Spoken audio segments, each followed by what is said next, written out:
Hello, I'm Dr. James Bogash, publisher of Modern Health Myths, and while I've talked excessively about vaping, this particular article really puts everything in perspective and lays it all on the line of everything that we know.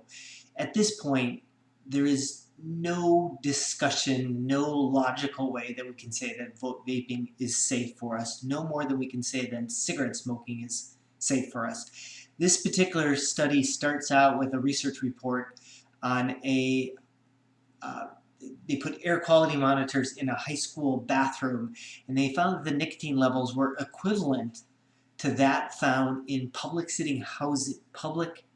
uh, housing where the residents were heavy smokers. That's at that point, there's no real discussion about whether or not it's safe. Nicotine is just the beginning of everything. The authors of this study described the coil as a chemical reactor.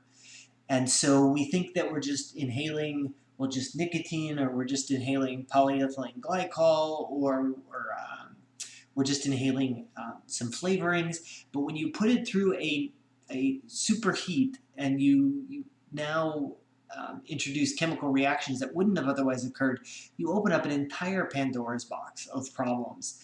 A couple things that are even more concerning is that in 2019, 27.5% of high school students smoked. That's over 1/4 of high school students are vapors. Even more scary is that 10.5% of middle schoolers vaped. This has to be a representation of people thinking that vaping is safe, that it's just a matter of flavoring and there's no real harms in it.